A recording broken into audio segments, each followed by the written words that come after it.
My name is Jean-Paul Tennant. I'm the CEO at Geographic Expeditions. For those of you who don't know us, we're an adventure travel company located right here in the Presidio.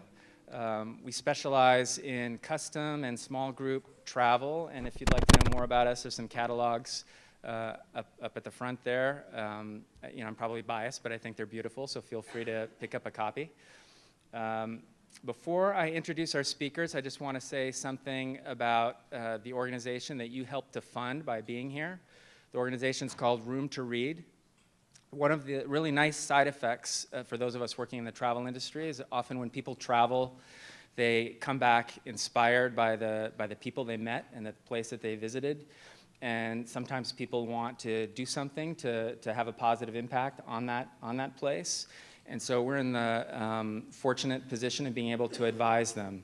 And so we're very selective about the NGOs that we recommend, and Room to Read is outstanding. It's an organization headquartered here in San Francisco, started by a former Microsoft executive who was trekking in Nepal and stumbled upon a small village that had a school with more than 450 kids and only 20 books. And that led him to make a major life change at the height of his career. He founded Room to Read. So it's been about 15 years, and now they've grown tremendously. They have thousands of employees. They operate in 10 different countries: Bangladesh, Cambodia, India, Laos, Nepal, South Africa, Sri Lanka, Tanzania, Vietnam, and Zambia. So we operate in 9 of those 10, Bangladesh being the exception, which makes it a really nice partnership for us. So we have 3 highly accomplished speakers today, and they have so much in common, I can essentially introduce the 3 of them together. The first thing that they have in common might surprise you. It turns out that they're all major lovers of champagne. They list this in their bios. They met over champagne. They became friends over champagne, and they know a lot about champagne. Don told me something today I didn't know, which is today happens to be International Champagne Day. Right? So it's perfect that they're speaking to us tonight. The second thing that they have in common is they also happen to be the 3 co-founders of something called Weekday Wanderlust. Some of you may know about it. Some of you probably don't. But I think it's a great formula. It happens roughly once a month. The next Weekday Wanderlust is happening this coming Monday, as in 3 days from now. And it's always at the Rex Hotel. And you meet in the lobby. Everybody shares stories and drinks for about an hour. And then you get to listen to usually 3 outstanding travel writers read some of their best work. So it's a lot of fun. I highly recommend it. I'm sure if you ask them, they'll put you on the email list so you know when exactly it is. And the third thing is they're all outstanding, highly entertaining writers. A little bit about each of them. Kimberly Lovato's articles have appeared in, and so you know who Kimberly is. That's Kimberly in the middle, right there. Her articles have appeared in National Geographic Traveler, American Way, San Francisco Chronicle, Celebrated Living, Every Day with Rachel Ray, BBC Travel, Travel and Leisure, and many more. Her culinary travel book, Walnut Wine and Truffle Groves, about the Dordogne region of France, was the Society of American Travel Writers 2012 Book of the Year. Lavinia, I suppose you can figure out which one is Lavinia now. Lavinia Spalding is the author of 2 books, Writing Away, A Creative Guide to Awakening the Journal-Writing Traveler with a Measure of Grace, The Story and Recipes of a Small-Town Restaurant. She introduced the ebook edition of Edith Wharton's classic travelogue, A Motor Flight Through France. And Lavinia also mentioned, when we asked for her detailed bio, that she was so excited when Don accepted her Facebook friend request that she took a screenshot of the page with her cell phone.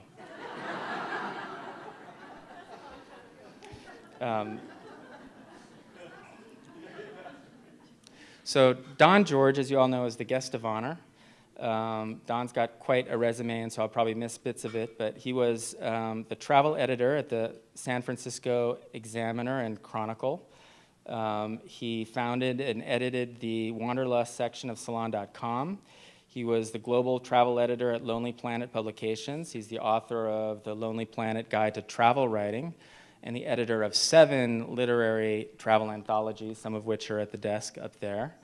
Don is the co-founder and chairman of the annual Book Passage Travel Writers Conference, which I just learned it's its 24th year now. Does that sound right? It's been going for 24 years. Don also leads trips for Geographic expeditions to Shikoku Island in Japan, which he knows very well because his wife happens to be from Shikoku. And I have to say those trips are some of our most popular trips, and they're selling out now into 2017. So we keep asking Don if he's okay with leading 5 trips in a row, and he's not too sure about that. But most importantly, for the first time, Don has just published a book completely filled with his own writing, The Way of Wanderlust. It's getting rave reviews across the board, including some from some very accomplished writers, such as Isabel Allende, who says, quote, "These stories made me fall in love with the world again." So with that, I'd like to introduce our 3 speakers.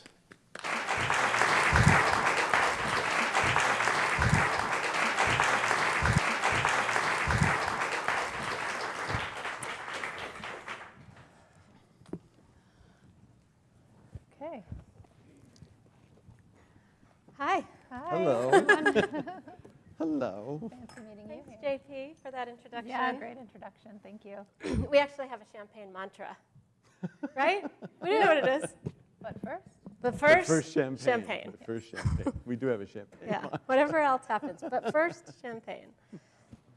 So, Don, congratulations Thank you on very, your very beautiful, beautiful book. much. Thank you.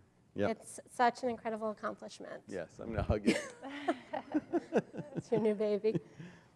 Kimberly and I were speaking earlier this evening about what fun it's been to get to know the young Don George. We Yes. felt like we Young Don George. Yes. we felt like we knew you so well after our long friendship of 5 years. Yeah. But we didn't it turns out know. you had a life before There was us. a lot before that. Who knew? Who knew? And we didn't know the Don George who climbed Kilimanjaro or Right. who got lost in Greece or who You know. fell in love with Paris or Right, met Gisela right. in Greece. Yeah. And Sabine and You Berlin. get to meet him in this book. Yes, we Yeah. meet him all through these Yeah, stories. so it was just a lot of fun and such a pleasure. This book spans 40 years of travel Right. and 90 countries, is that correct? 90 countries, yeah. 90 on the dot, Give or now take. 91, I think. Oh, not to count. yeah, but who's Not to counting? keep 2. 91. Yeah, 91 countries. 40 years, 91 countries. 40 years, 91 countries. And a lot of adventures. 700 articles. 700 articles. About 35 years of age, right? Something like that. Yeah. So I guess my first question is something that I think you've been hearing a lot. What took you so long? The world was ready for this book. We've been waiting. So- Right, we've been waiting. That's a good question. So a long time ago, when I was the travel editor at the Examiner and Chronicle, I first thought that maybe it would be fun to put together a collection of my pieces because I wrote a column every Sunday, and I was the travel editor for 9 years. And so even then, I'd had a lot of already stories written by that time. But that didn't, it was logistically too difficult to put together back then. And then through the years, it always was kind of in the back of my brain that it would be really nice to do that. But it turns out that it takes a lot of work to put a book together. I mean, who knew? I had no idea that that was the case. It really takes so much work to put a book together that I just never got around to doing it. I mean, I was unfortunately or fortunately very, very busy in my daily life. I have weekly deadlines, or I was editing something. I was always doing work that needed to be done now, and this book, unfortunately, didn't need to be done now. So it took a long, long time, and it really maybe still wouldn't be in my hand, except I owe a great debt to someone who's in the audience today, Candace Raridan, who, right there, who I met at the Book Passage Travel Writers Conference in 2012. And she asked me if I had any sort of great unfinished project that I wanted to do or something I'd been dying to do. And I said, well, I do have this idea that I'd love to collect like the best travel stories of Don George, but it just seems like so much work. And she basically said, well, let's just make that happen. And so she kind of persistently kept me on point to put this book together and actually get it out there and make it happen. So that was an amazing gift. And actually, she also did the cover. I'm not sure that you can see the cover, but this beautiful, beautiful painting, which is sort of the story of my life as a traveler, Candace did. And so it just came together finally sort of organically at that point. It was like, okay, the time has come. And with her help, we went through all the 700 or so stories and got them down to about 50, and then ended up choosing the 35 stories that are the most engaged with the world, that are really, to me, the best travel writing is a tale of an inner journey and an outer journey together. You know, when you travel, you never just go out into the world, you go into yourself as well. I feel really strongly. Every journey out there is a journey inside as well. And so these are the stories that most evoke that dual journey about what you find out there and how that mixes with what you find inside. And so they're the most personally engaged stories. And I really like that some of them are really short and some of them are really long, and there's, I think, 24 different countries represented, and 38 years of publishing. So the first, those early stories, the very first story is from 1977 in a magazine that I was a fervent reader of called Mademoiselle magazine. I learned a lot from Mademoiselle. For example, scarf. my scarf, fashion tip. I really have to thank my wife for allowing me to wear her scarf tonight, but I really like it a lot. So. Well, you look very much the intrepid traveler. It's the intrepid traveler yes, look. Yes.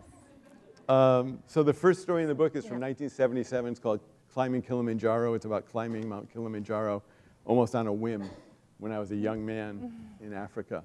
And then the last story in the book is in 2015 about exploring the jungles of Cambodia.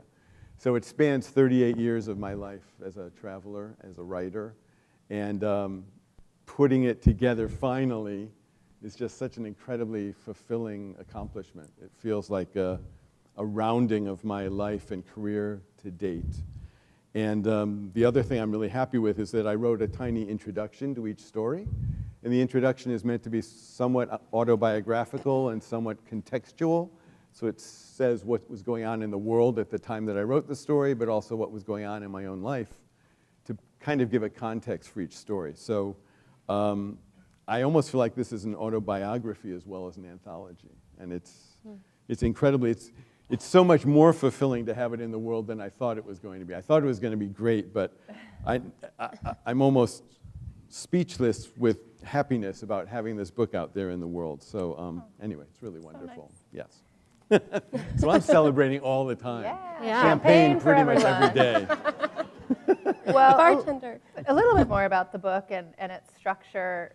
If you haven't seen it, it's organized into 3 sections as well: pilgrimages, encounters, and illuminations. Can you talk a little bit why you chose to separate it at those 3 categories and what those mean to you? Yeah, and it's interesting that, so a year before the book came out, my website was put together by Candace. Candace put my website together. We all need a Candace. We all Yes. need a Candace. Yes, believe me. She's available. We all need a Candace.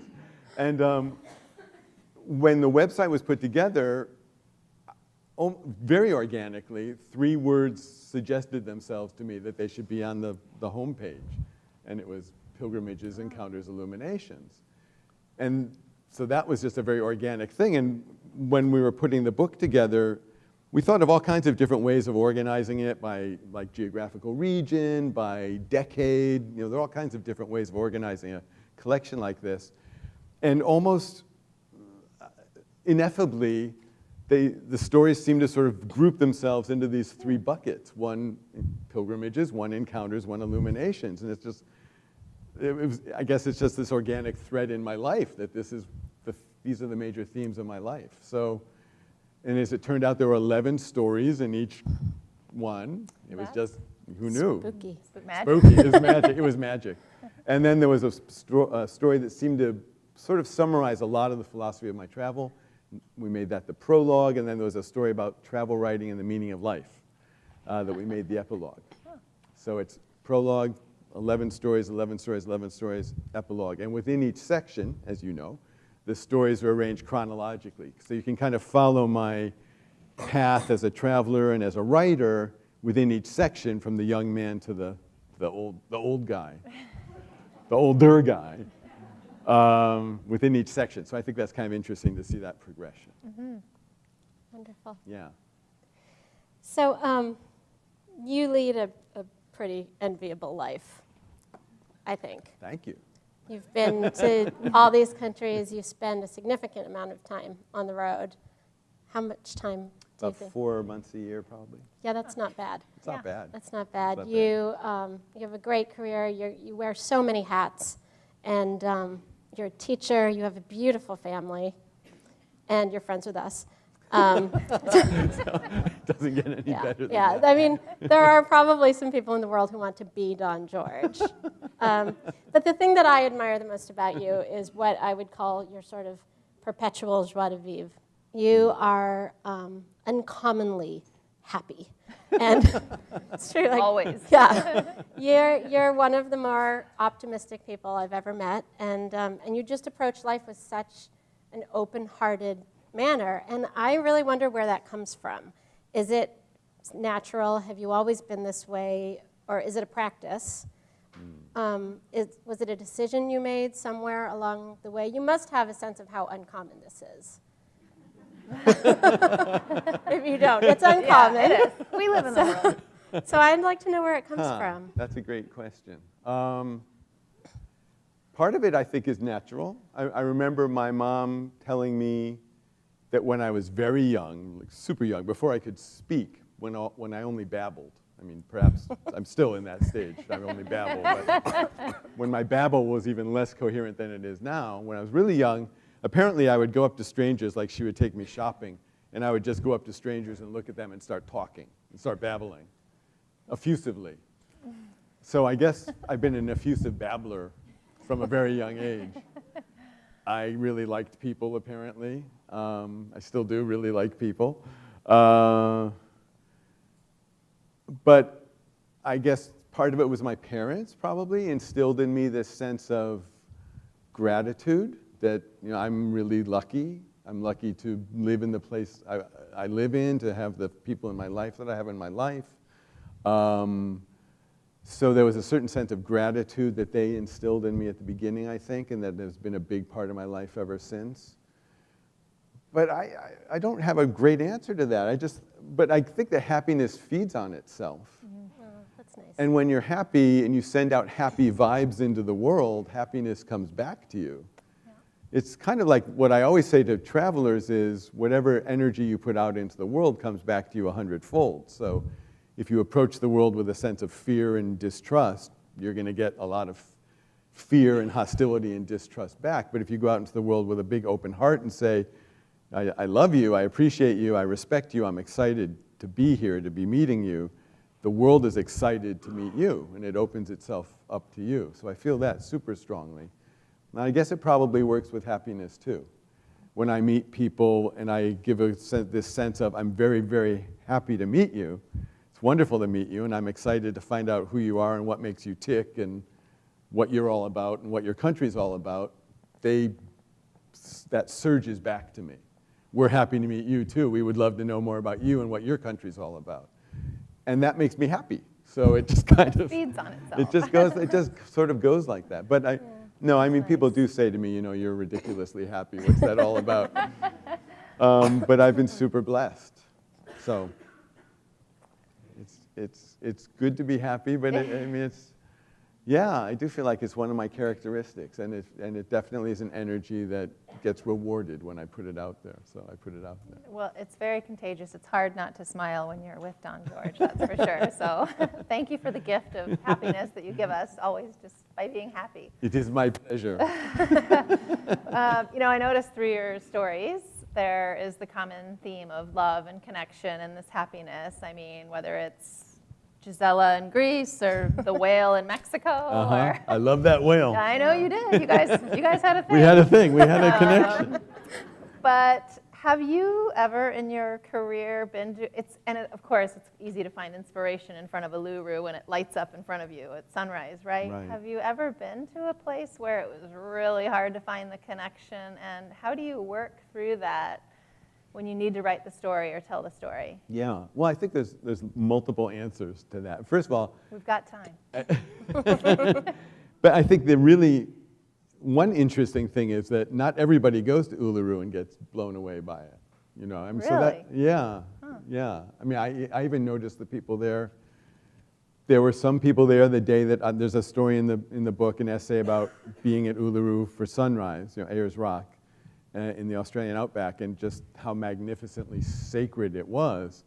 But there were people there smoking and drinking and talking about baobabs and dingoes, and you're kind of like, there's this big rock on fire over there. You might want to take a look. I mean, some of them aren't really engaging with it the same way that I was. I was just in the Louvre.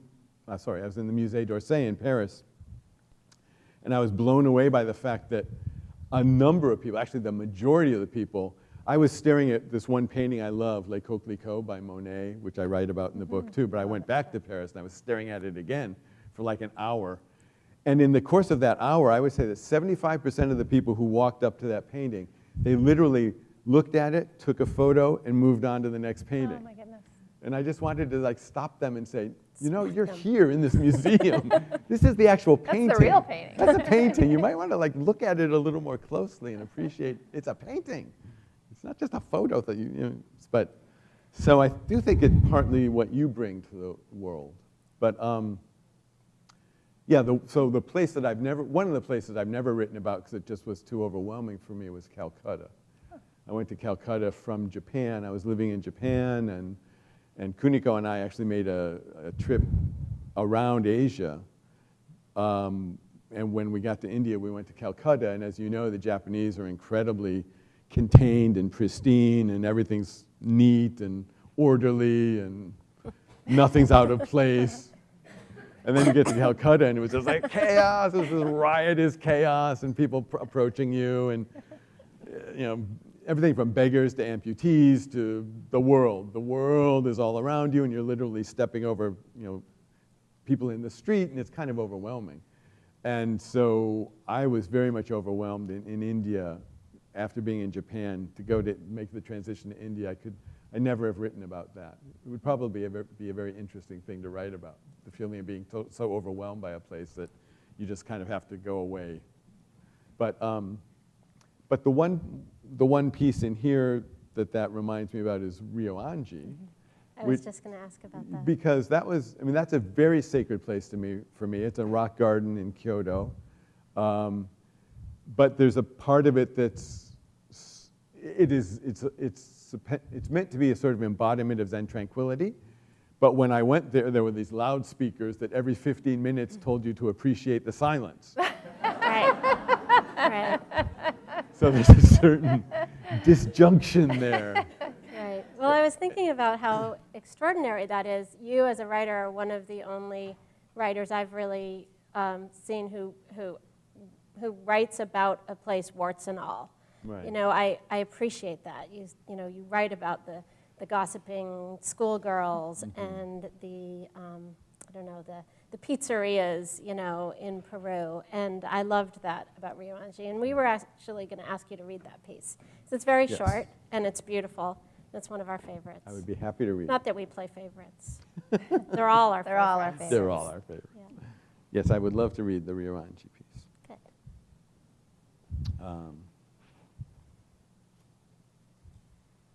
So this is called, excuse me, this is called Ryoanji Reflections. And it actually, the first couple of paragraphs talk about sacred places because it was published in when I was the travel editor at the Examiner Chronicle, I edited 4 magazines a year that were called Great Escapes. And every Great Escapes had a theme. And the theme of this particular one was sacred places. So I wrote this piece for that magazine. So it begins talking about sacred places. So Ryoanji Reflections.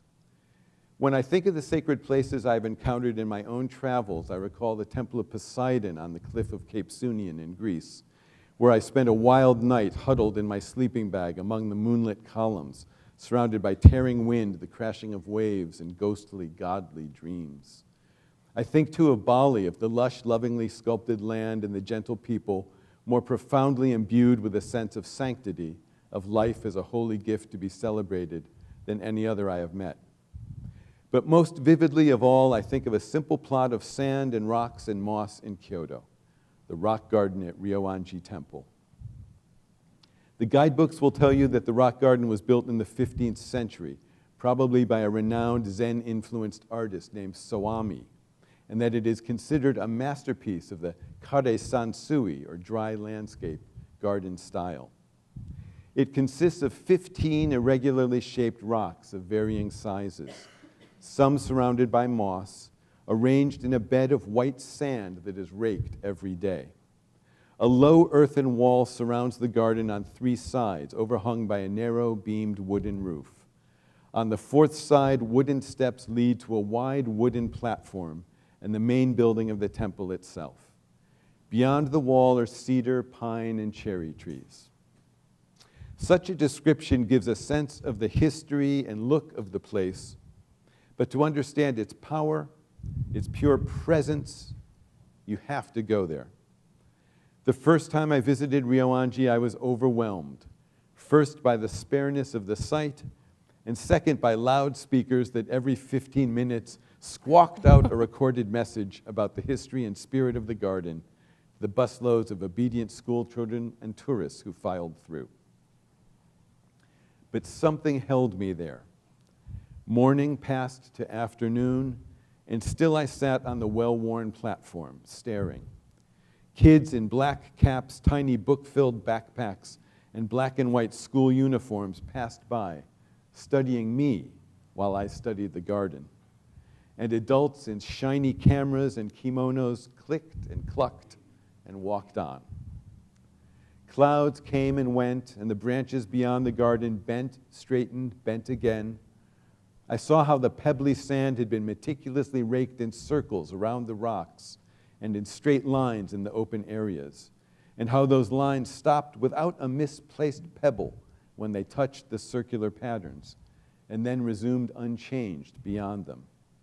I saw how pockets of moss had filled the pocks in the stones, and how the sand echoed the sky, the moss echoed the trees, the wall and roof balanced the platform, and the rocks seemed to emanate a web of intricate, tranquil tension within the whole. It was an exquisite enigma, telling me something I couldn't put words to, and so it has remained.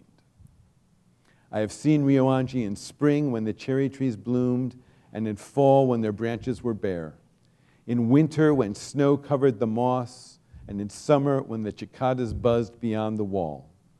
I have been there among giggling teenagers and gaping farmers, bemused Westerners and beatific monks.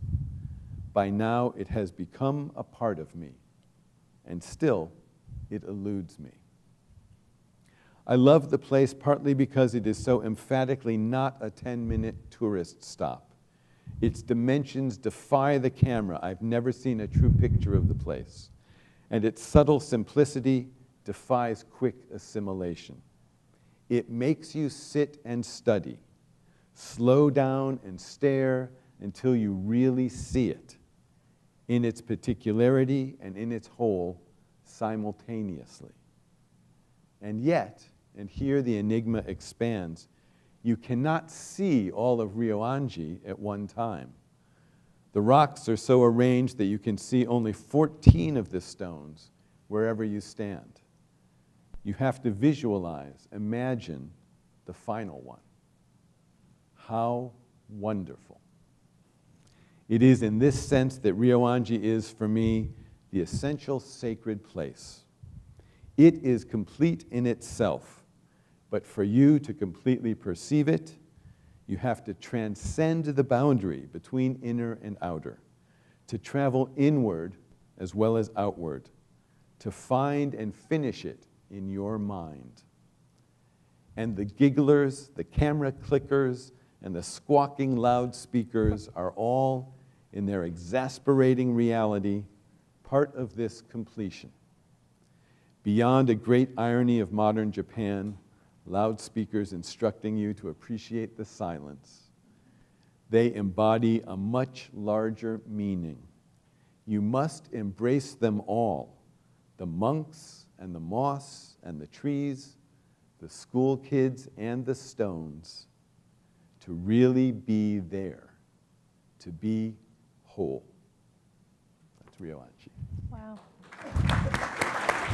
Beautiful. Yeah. That was awesome. Thank you very much. That was really beautiful. Really great. I have a question then about, you've been traveling for decades, you go to these sacred places. I mean, you've seen a lot of change in your life to travel, and I'm curious how this rapid influx of technology, I mean, you mentioned going to Lake Coquelicot and people snap a picture. I mean, we're addicted to our technology now. How have you adjusted to technology, and does it play a big part in your travel for you and telling your stories? Does it have to? That's a multi-layered question. But I think that for my traveling, not so much. Mm-hmm. For my professional career, more. I mean, I'm on social media now, which didn't exist when I started out. I write mostly for the web now, which didn't exist when I started out. So I've adapted myself professionally. But I feel that personally, not so much has changed. I still carry a big rock and a chisel to keep my notes. No wonder it took you 40 years. I know. TSA doesn't stop you. No, I carry a journal. I write in my journal mostly, but I carry a laptop now too, so I write using my laptop a lot. I take photos with my smartphone, and I use that as a recording device. And so things that used to take this much space to carry, big camera, big cassette recorder, all of that now are pretty much that. So that's easy. But I think for me it hasn't changed all that much. It has changed the travelers that I encounter when I go places. Like when I was in Cambodia and I went to Angkor Wat for the first time, and that was my main reason to go to Cambodia. I have to say that it kind of surprised me that the experience of being at Angkor Wat, amazing, miraculous, stupendous as it is, it was somewhat diminished by the hundreds of selfie-snapping tourists. The people who were posing themselves in a sacred doorway to get just the right angle like that, and not even appreciating the frame of their photo, the really important thing that they were using as a backdrop for their selfie album. And that sort of diminished it a little bit for me. But then, of course, in Cambodia, I went on to find a place that was spectacular and magical and unbelievable, which I talk about in my story. So in a way, that all happened, it all was good. The fact that I didn't quite feel it in Angkor Wat made me go beyond Angkor Wat, and I ended up going to a place called Bante Chamar, which is 3.5 hours north of Angkor Wat towards the Thai border, and that was entirely magical and wonderful and amazing. And maybe I wouldn't have gone there if Angkor Wat had been what I was looking for. So I think that things happen with a reason, and the technology and the evolution of technology and how that changes me and how that changes travelers, there's no reason to fight it. You just sort of flow with it and go with it and see what happens. So I still love writing in my journal. I still love writing, planting myself in a cafe for a half hour a day and just observing the world around me and writing. When I was in Paris really, really recently, I sat in the same cafe I sat in 40 years ago. Same table, I think. Same waitress, probably. Don. Oh, you have returned to Paris. Oh. Yeah, amazing, amazing. So I like that ritual, and I like the groundingness of writing with a pen in a journal. I think it sort of places me in the moment. And I like that a lot. It slows me down. Yeah. So in that sense, technology hasn't become a huge part of how I experience the world. Oh, it's Good to I know. like that. I like that too. I like hearing that you still write with in a journal. Yeah. You have a good Because- book you can recommend, I think. I do. It's a big thing for me. Yeah, I yeah. love journal writing.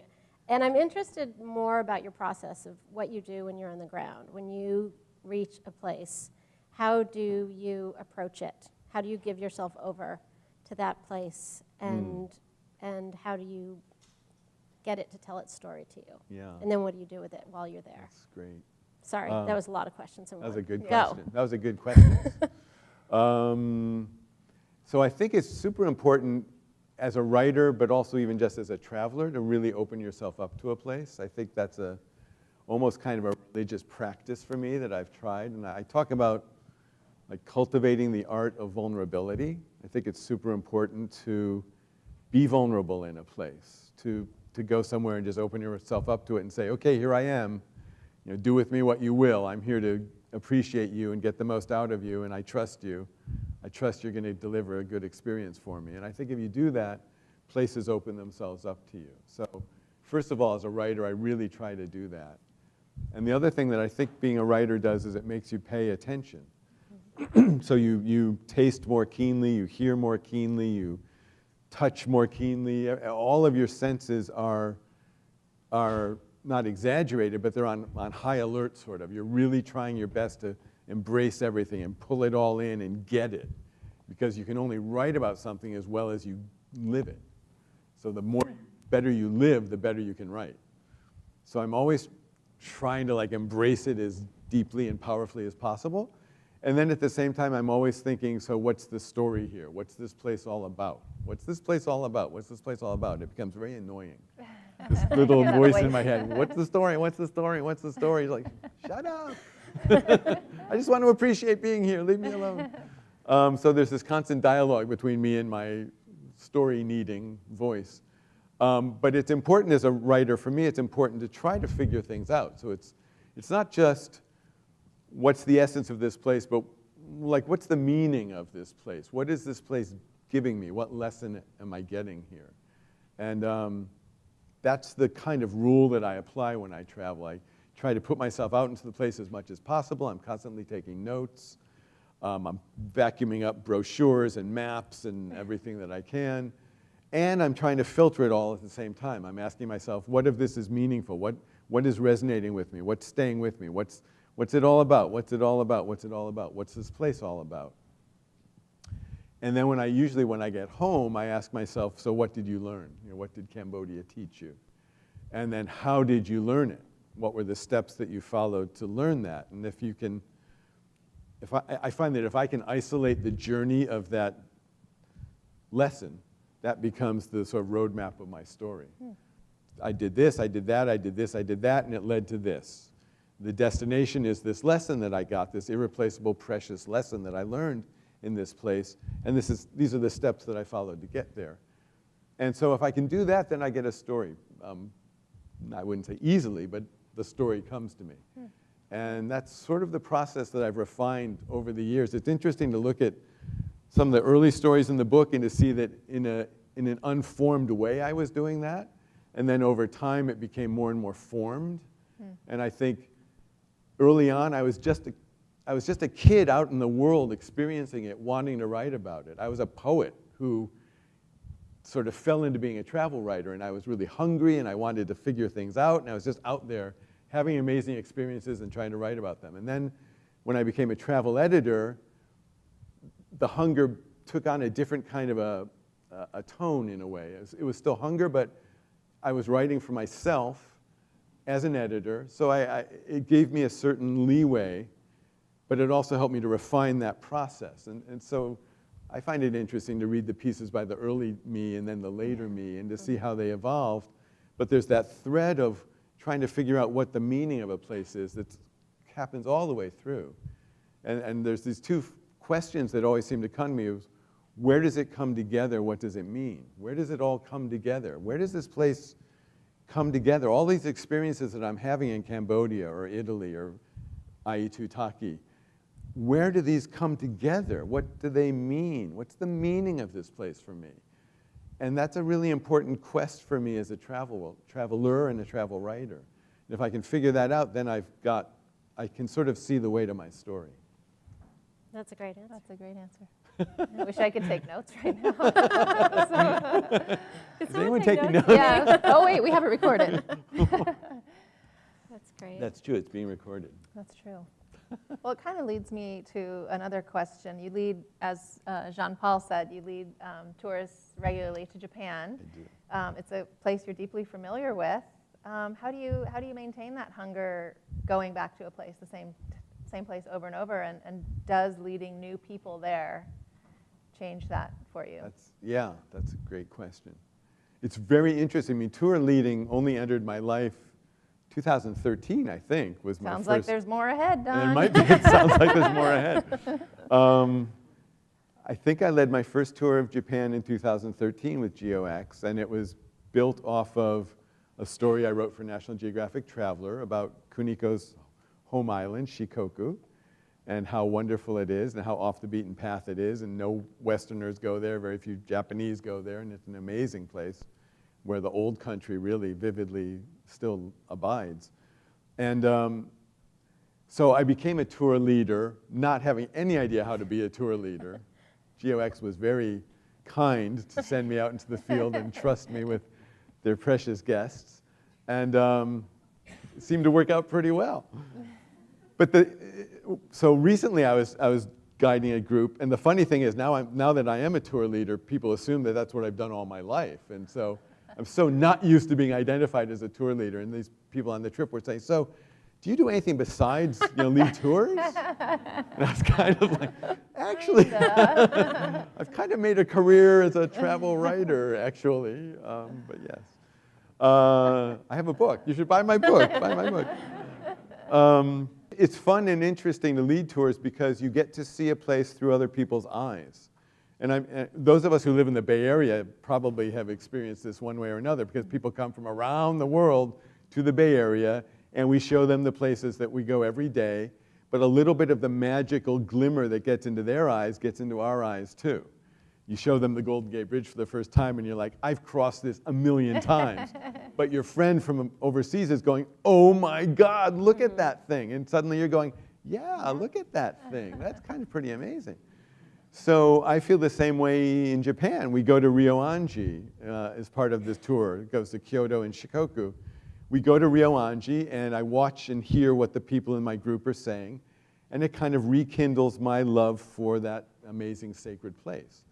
And it gives me a different perspective on it. And you go to a temple, and you hear what people are saying, or you hear the questions that they ask, and it really does kind of revivify my appreciation of the place. It's like seeing it with new eyes. Now, I remember when I traveled with my kids, my son Jeremy is in the audience now, considerably older at 24 than he was when we first hit the world together. But they would notice things. I mean, we'd be pushing Jeremy in his stroller, and he would notice something simple like a rock or a butterfly or a flower or a ball that would make me stop for a second and go, oh, look, a ball, a Japanese ball. That's very interesting. It just kind of, it changes your perception of the world, and it makes you focus on things that you don't normally focus on, and it gives you this new, ever-renewed, constantly renewed appreciation of things. So I really like it, and people always ask me, don't you get jaded? Don't you get tired of traveling? And no, my goodness, no. I can't imagine getting tired of traveling. I can't imagine saying I'm bored when I'm on the road somewhere. It's just so thrilling and exciting, and I've been to Shikoku maybe 20 times now, and it's always new and fresh and fascinating and interesting, and the people are incredibly warm and vibrant, and every time I go back there, I'm reminded of why I fell in love with it in the first place. I mean, of course, I fell in love with it because of Kuniko, but in addition to that, just because it's such a beautiful, friendly, open-hearted island. It's amazing there. It still is amazing there. So yeah, it's wonderful to see it through other people's eyes, because you bring their joy or their revelations into yourself, and it enhances and rounds out your own sense of the place. I love that. Yeah. I love that you have these places, these touchstones. You talked about being rootless and a sense of rootlessness. That's always stuck with you. So I think it's important to have those places. Yeah, I mean, I think that life is a journey, And I think that it's a mix of rootlessness and home. And that partly you find home in yourself. You make home in yourself. You become your home so that wherever you are, you're home. But then there are special places and people in your life that also become home for you. Connecticut, where I grew up, is home for me whenever I go there. The Bay Area is hugely home for me. But I feel like Kyoto and Shikoku are kind of home for me too. And rootlessness, in an interesting way, I think rootlessness feeds the fact that you can be rootless and still find profound roots in a place. Those two feed off of each other. Like Stinson Beach is a place I go to every year to find myself or regroup myself a little bit. It's always a little different. I'm always a little different. But I find a continuity there that I love. I wouldn't say it's my home, but it's a place that I have roots. I feel like when I go to Stinson Beach, I'm reconnecting with me, the me that has gone there every year for like 20 years now. And I talk to the me that's been going there for 20 years. We have a dialogue. We have a conversation. There's a lot of me's there, and we all talk to each other. And it's kind of wonderful. People probably are a little freaked out by that. He's very happy. Yeah, I've noticed the police kind of gazing at me once in a while. Like, should we do anything about that guy? So there's this dialogue that goes on with the place and the you that has been in that place. And I love the way that dynamic unfolds over time. And every year I go back there, and there's a new chapter, a new leaf added. And it's quite wonderful to have those places. I think that's beautiful because everyone says you can't go back. Yeah. But you're proof that that's not true. Yeah, and what you cannot do is you can't go back to the place where you were because that place is different and you're different. So I may go back to Paris 15 times, but it's always a different Paris and it's always a different me. So yeah, you can't go back. Speaking of Paris, France is a place we love, and I think Paris was that pinnacle point in your early life where you said, the world is my classroom, or something like that, I think you said. I know Paris is different every time you go back. It's still a magical place, but do you recall what it was or that feeling? Can you recall it when you need to, that moment, an encounter that you had there that changed everything for you? Yeah, definitely. There was a moment, so it's kind of a long story that I'll try to make a short story, but my first trip abroad was to London and Paris in the spring of my junior year in college because I went to Princeton, and Princeton had something called the Princeton Summer Work Abroad program for people who majored in foreign languages, and I was majoring in comparative literature, but French was one of the literatures. So I was going, the summer after my junior year, I was going to live in Paris, and my parents thought, well, we'd better introduce him to Paris before he goes there on his own. So they took me there. And then that summer I went there, and then the summer after I graduated, I went back to Paris. And that's when the kind of magical thing happened. I went to Paris thinking I was going to take a year off from school, that I would go back to graduate school. After a year, I had 3 months in Paris, then I had a 9-month fellowship to teach at Athens College in Greece. And I thought I'd have one sort of footloose year in the world, and then I'd go back and become a professor and get a tweedy jacket with those arm patch things and elbow patches, and maybe smoke a pipe, maybe. And wear a scarf. And wear a scarf. No. You learned that from Mademoiselle. And become a tweedy English professor. I thought that's what I would do because those were my role models. And then I got to France, and there was literally a moment that I remember very, very intensely, two or 3 weeks into my second 3-month stay in Paris, when I went down into the street, my rickety old filigreed elevator on the Rue de Rivoli apartment where I live, went down, went out into the street, into the Rue de Rivoli, which was full of French people, and I just stopped and looked, and I was engulfed in this sea of Frenchness. People wearing French clothes, speaking French, looking French, tossing their scarves over their shoulders insouciantly. And I do remember the women sort of staring straight into my eyes the way French women do. And when you're 22 years old and French women do that, it's memorable. And all the magazines and newspapers were in French, and people were standing at the bar having their café crèmes, and it was all France. I was surrounded by France. And I remember thinking, in a way, the reason why I want to go to graduate school and study literature is because I want to learn about places. Like, I want to learn about France by studying its literature. And then I thought, why would I spend 4 years in a musty, dusty, fusty classroom in the United States when if I want to learn about France, it's all around me here. This is it. And I remember thinking, this is the classroom. This is the classroom where I want to study. I want to get my PhD in Paris.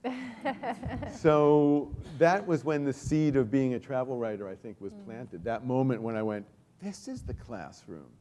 I didn't actually at that time realize that travel writer was a profession. You could actually do that for a living.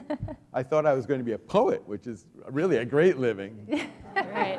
Yeah. Poets make a lot of money. We all know that. Just like travel writers. Just like travel writers. So I wanted to be a poet. And I didn't really realize that, you could make as little money being a travel writer as you could being a poet.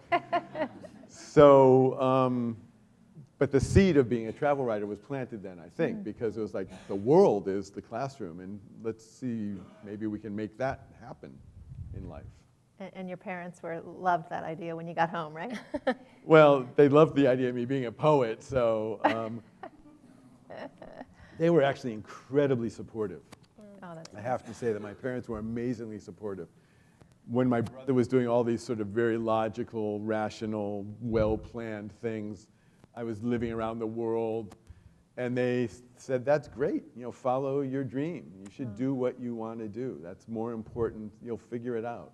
And I remember when I was really young, a very formative experience was that my parents would have like an annual sort of holiday cocktail party at their house.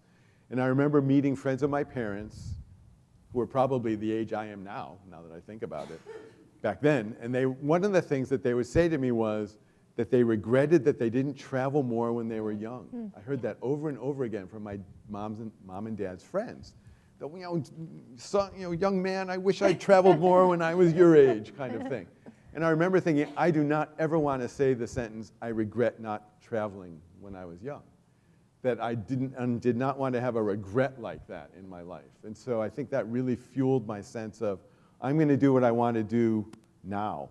While I can do it, while I want to do it, I'm going to do that. And I'm going to postpone trying to do what I think the world says I should do. I'm going to follow my dream and follow my passion. Maybe I'll make that work, maybe I won't, but that's what I want to do for now. And somehow, step after step after step after step, it kept working.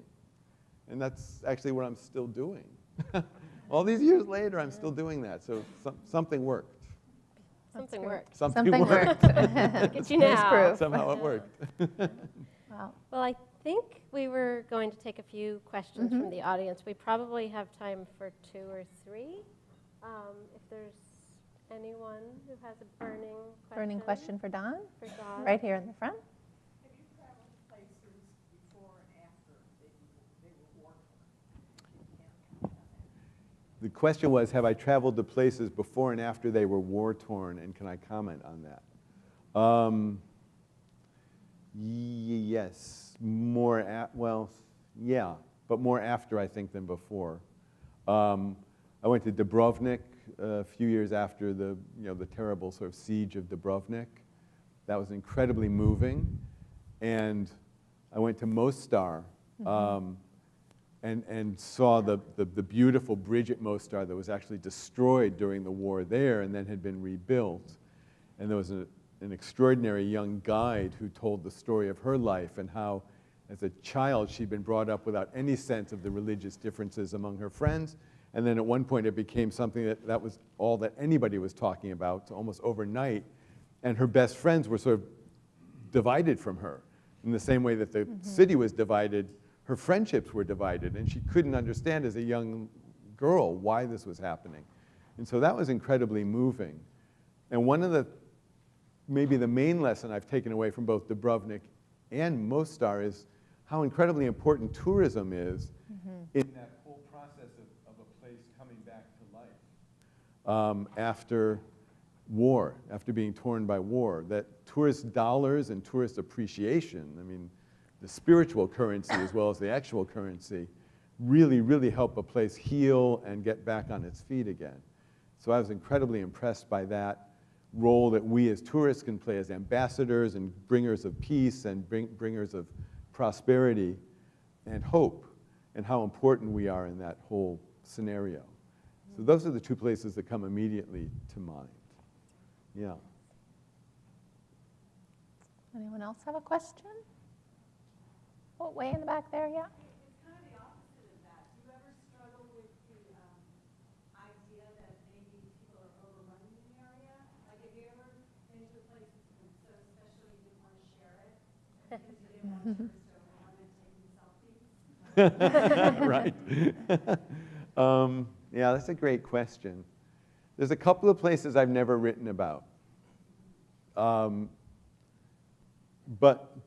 And I can't tell you what they are, sorry. But generally, for 7 years, I was the global travel editor for Lonely Planet, and part of my job, I was the sort of, for better or for worse, I was the face of Lonely Planet. I was sort of the global spokesperson.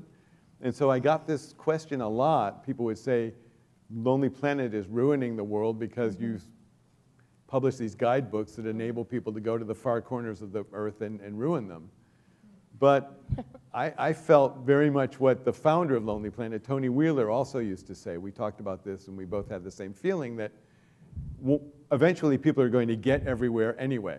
One way or another, they're going to get there. And if we can provide them information and background materials and knowledge that will help them be better travelers in that place, more respectful travelers, people who help maybe sustain the place rather than destroy the place, we're doing a good thing for the planet. So that's always been my philosophy, that I try, of course, not to destroy places, but I hope that my writing educates people so that they're actually more respectful travelers. And I hope there are some people who read my stories and go, I'm never going to go to that place. That place isn't right for me. And that's a great thing. That's wonderful. Don't go there if you don't think you're the right person for that place. So that to me has always been an important part of what I do. Every once in a while I'll worry that, wow, if I tell the people about this place, what's going to happen? I slightly felt that way about Bante Chamar, which is a very, very, very rural place in Cambodia. There are no hostels, no hotels. All you can do is homestays. But I felt people will get there, and it's better for me to describe what a homestay is like so that the people who are going to ruin the home won't go there, and the people who are going to appreciate it will go there. And I think that's an important consideration that's pretty much fueled all my decisions about whether to write about a place or not. Do we have time for one more? She had her hand up, and then we can go there. And yeah. How do you handle reentry? Reentry. Yes. Good question. This question came up on my most recent tour of Japan because it's so beautiful and everything works so well and people are so polite and respectful. And I actually said to people, well, somebody said to me, can you give us a lecture on reentry before we go back? Because we've actually gotten used to being in Japan now, and we have a feeling maybe America's not going to be quite that way. And I remember when I came back the trip before from Japan, and I went to my local Safeway, and I was driving in the parking lot, and the arrow says your car goes this way, and I was driving, a car came this way, the wrong way, the arrow says this way. In my Japanese mind, I was like, are you crazy? The arrow says that way. You're supposed to do that. But this is America. We can do, it doesn't matter what the arrow says. This is America. Someone walked out in front of my car. I had to slam on my brakes. In Japan, if that wouldn't happen, but if that did happen, the person would go, I'm so sorry, I'm so sorry, I'm so sorry. Excuse me, I'm so sorry. Of course, in this case, the guy looked at me and went, like that. I was kind of like, okay. America. Welcome to America. So reentry. I think there's so much to love about America, but you just have to remember that this is a sprawling country of incredible diversity and singularity and individuality, and we prize and treasure our individuality, and that is good and bad both, and it means that people aren't going to follow rules, And it means that people are going to have brilliant ideas, and that it's all this vast, big, wonderful melting pot. And so I do try to prepare myself, but I'll never forget the moment when I lived in Japan for 2 years in the 1970s, 77 to 79. I came back from that, and I remember the first time I walked to an American supermarket, I literally got frozen in the cereal section. Yeah. There were like 40 kinds of cereal. Yep. For And me, I it just was salad remember dressing. looking at them all going, Oh my God. one, why do we need so much cereal? And two, how do I even decide? And it was just a funny thing. That's hilarious. So there are all kinds of layers of the reentry process. I love living here. I don't want to live anywhere else. I love it. But you certainly learn things in foreign countries that you want to bring back with you, and you realize that they're not going to fit here quite as well as they fit over there. It's this ongoing dynamic that keeps it interesting. She just had one question. Okay? Is there any place left where you, literally what's your holy grail of travel? Is there any place left? What's my holy grail? Wow, my holy grail, there's lots of places left. I've been to 90 countries, and I feel like I barely scratched the surface. I would love to go to the Amazon for some reason. I'm not sure why. I'd love to go to Bhutan. I've never been to Bhutan. I've never been to Burma. I understand that GeoEx goes there, I've been told. So that might be something that could be worked out.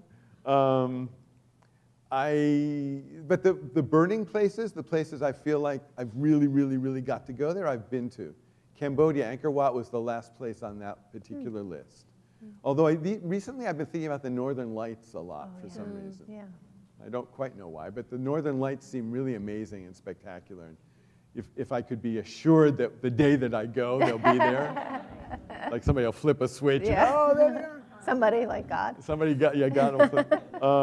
So that's something that's sort of bubbling, and these things do bubble. But the sacred places that I can kind of identify, or the monuments that I can identify, I think Angkor Wat was the last one that I haven't been to. Wow. So I think we don't have time for more questions You because wanna- we have one last one that we want to Oh, ask. you have a last one, okay. Which is that you have said often that travel is your religion.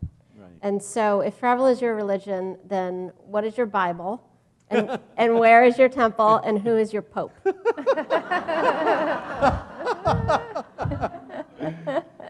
Do we have time to answer that question? Yes, it's three-word. It's a three-word. Three-word question. My Answer. Bible.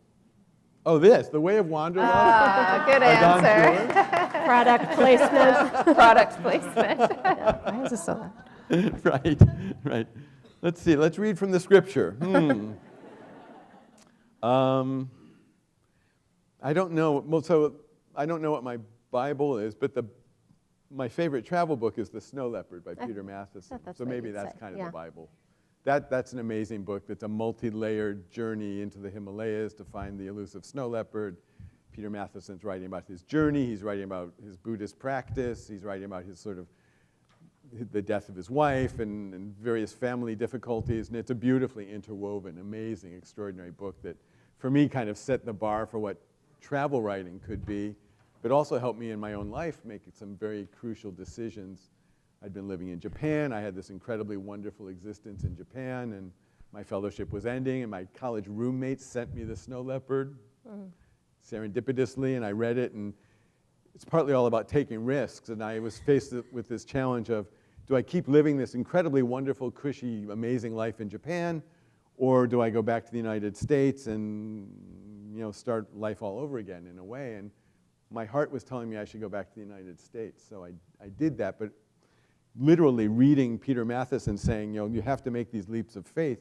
You have to have the courage. You're on the top of a mountain. You just have to make that step, knowing that everything could go wrong, but you just have to do it if that's what your heart is telling you to do. So I made some steps that I felt I had to make. So that's the Bible and this. What was the Where other is your question? temple? My temple. What is your temple? My temple.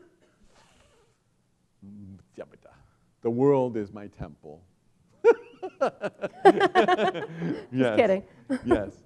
If I am elected Miss Universe, I want there to be world peace. That's hard. I mean, in one way, I often think of book passage as my temple. Oh, because Book Passage is where, the great Travel Writers Conference that I co-founded exists and has grown up. And before I did this book, in many ways, I thought that outside of my children, the greatest creations in my life was maybe the Book Passage Travel Writers Conference, which has sent hundreds and hundreds of people out into the world as better writers and photographers, I think. And every year people tell me their lives have been literally changed by being there. So I think a Book Passage is a great creation, and if I'm a minister, that's probably where I preach the most. And so that I'm could part be- of the congregation. You're part of the congregation. Sangha. So the Temple of Book Passage works for me. Good. The Pope?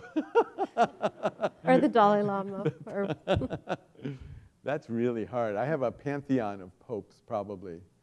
I mean, the great travel writers, I think, like Paul Theroux,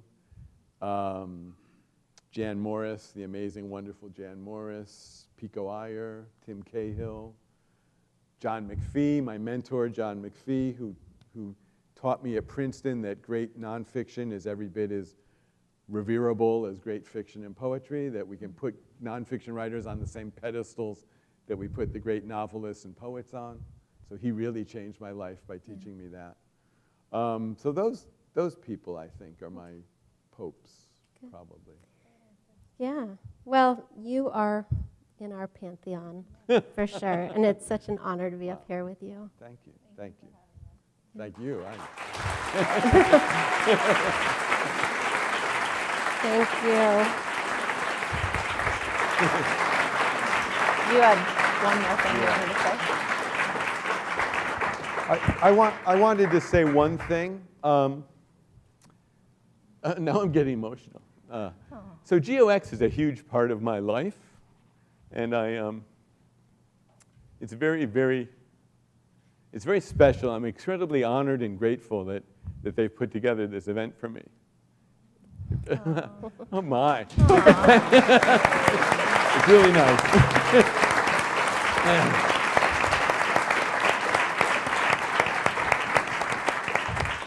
It's an extraordinary company full of extraordinary people, as you all probably know if you've traveled with them. But they're a huge part of my life, and the fact that they would think to do this means the world to me. And as do you two. I mean, you really do. Putting this book together, maybe the greatest lesson it taught me was how my incredibly happy, successful life has been made possible because of people like you. People have supported me and guided me and mentored me and given me chances in the world. And more than anything else, I think being a bridge is important to me as a traveler and as a writer. But I recognize putting this book together that we're all just the sum of the kindnesses that people give us in our lives.